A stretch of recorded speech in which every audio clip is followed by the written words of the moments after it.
Ang alamat ng palaka. Sa gitna ng kaharian ng Rinea, isang dalaga ang nakatira sa munting palasyo. Siya si Helena. Nag-iisang anak siya ni na Haring Bernardo at Reyna Lorena. Pinagmamalaki ng mag-asawa ang kanilang anak dahil hindi lang maganda si Lorena, kundi ay matalino at may mabuting kalooban din. Tuwing umaga ay hindi sumasablay si Helena sa pagbati sa lahat ng taong makakasalubong niya. Magandang umaga po sa iyo. Nawa po ay maging maganda ang iyong araw. Hindi rin siya pumapalya sa pagpunta sa kanilang hardin.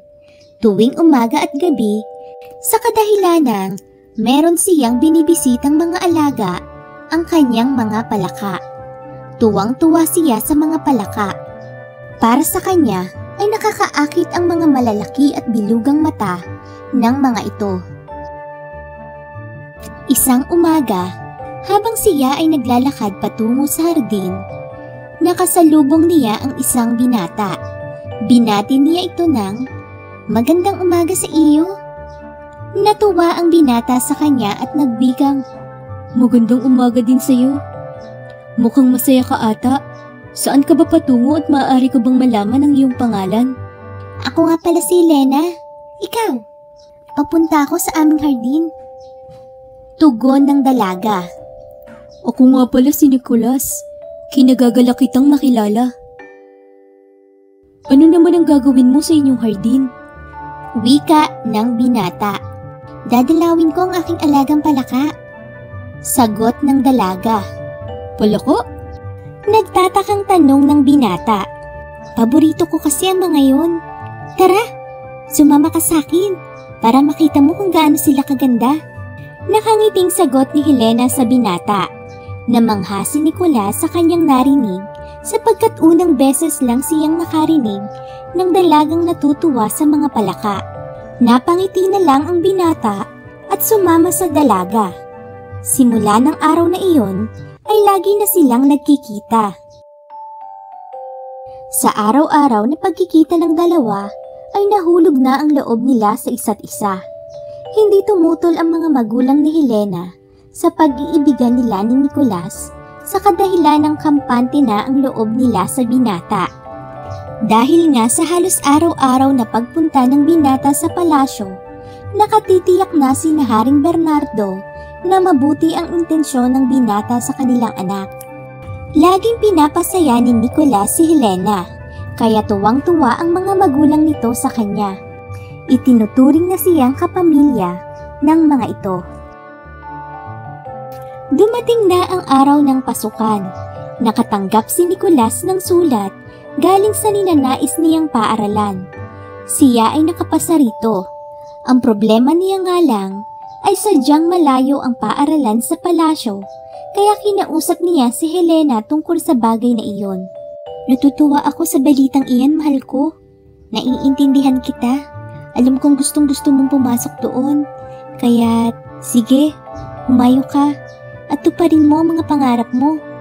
Basta ipangako mo lang sa akin, hindi mawawala ang komunikasyon sa pagitan nating dalawa. Lagi kang susulat at dadalaw." Sabi ng dalaga sa kanya. Umalis na si Nicolas patungo sa paaralan. Nang simula ay hindi napuputol ang komunikasyon ng magkasintahan. Araw-araw na sumusulat ang binata sa dalaga at ganun din naman ang dalaga. Tuwing Sabado ay pumupunta si Nicolas sa palasyo para dalawin si Helena. Biglang dumating ang araw ng kanyang pagsusulit. Naging abala si Nicolas sa kanyang pag-aaral kaya hindi siya nakakasulat at nakakadalaw sa dalaga. Nagtampo ang dalaga. Nang natapos ang araw ng pagsusulit, gumawa ng paraan ang binata para makabawi sa dalaga. Tulad ng dati, ay araw-araw siyang sumusulat kay Helena. Ngunit bihira nang sumagot ang dalaga sa mga sulat niya. Hindi rin niya inabutan ang dalaga sa palasyo sa tuwing dadalawin niya ito. Isang araw, naabutan ni Nicolas si Helena sa palasyo. Ang payat at namumutla ang dalaga. kaya nag-alala ang binata. Ayos ka lang ba, mahal ko? Bakit parang namumutla at namamayat ka? Tanong ng binata. Ayos lang ako. Huwag kang mag-alala. Iyon lang ang sagot ng dalaga sa kanya. Hindi sila masyado nakapag-usap dahil nagpaalam agad ang dalaga na kailangan na niyang matulog. Pagkatapos nilang mag-usap at pagkapasok ni Helena sa kanyang kwarto, ay nilapitan ni Haring Bernardo ang binata at kinausap ito. Ako ay may pagtatapat sa iyo. May sakit sa puso si Helena. Ayaw niya sanang ipaalam sa iyo dahil ayaw niyang mag-alala at maawa ka sa kanya. Wika ng hari.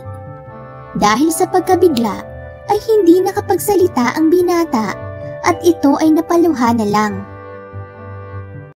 Pagkatapos siyang kausapin ng hari ay dumiretso si Nicolas sa simbahan at siya ay nagdasal. Panginoon, nawa po ay pagalingin mo si Helena. Marami pa siyang mga pangarap sa buhay at kailangan ko pa po siya. Pawiin mo po sana ang kanyang karamdaman.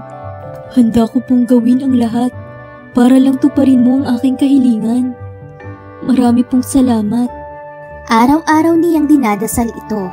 Isang umaga, habang si Nicolas ay nasa paaralan, ay nabalitaan niya na paalis na si Helena papunta sa ibang bansa mamayang hapon.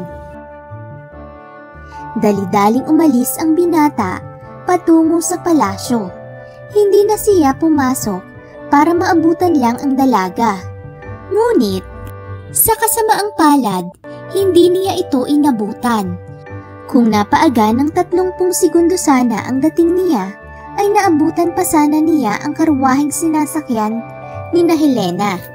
Napaluhod na lang siya sa harap ng palasyo at umiyak. Lagi na siyang tulala. Hindi na siya halos nakakapasok sa paaralan at lagi lang siyang nasa simbahan at nagdarasal. Pagkalipas ng 2 linggo, ay nakatanggap si Nicolas ng sulat galing kay Haring Bernardo.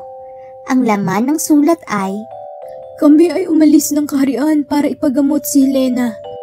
Pinaoperahan namin siya. Naging matagumpay naman ang operasyon. Ngunit hindi na ito kinaya ng kanyang katawan. Hindi ko alam kung paano ito sasabihin. Hindi na ako magpapaligoy-ligoy pa. Si Helena ay wala na. Kaninang umaga ay bumigay na ng tuluyan ang kanyang katawan. Wala nang nagawa ang doktor. Kami ay pabalik na dyan sa kaharian.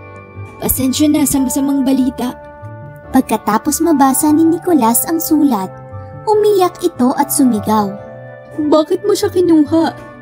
Lahat naman ang gusto mo ay ginawa ko. Bakit ito pa ang isinukli mo sa akin? Walang tigil sa pag-iyak si Nicolas.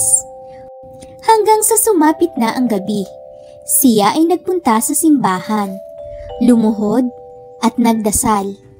Panginoon, ako po ay patawarin ninyo sa mga hindi kaaya-ayang salitang nasabi ko kanina. Siguro po ay masyado lang po akong nabigla sa nangyari. Habang siya ay nagdarasal, siya ay biglang nakarinig ng paglingon niya. Nakakita siya sa kanyang tabihan ng isang munting palaka na parang nakatingin sa kanya. Bigla niyang naalala si Helena. Napatigil siya sa kanyang pag-iyak at napangiti na lang ang binata. Simula nung gabing iyon, ay bumalik na ang sigla ni Nicolas at nagsimula na siyang manilbihan sa Panginoon. Aral sa kwento, hindi ibibigay ng Panginoon sa iyo ang isang pagsubok kung hindi mo ito kaya. Magtiwala at maniwala ka lang sa Kanya. Thank you for watching. Please subscribe.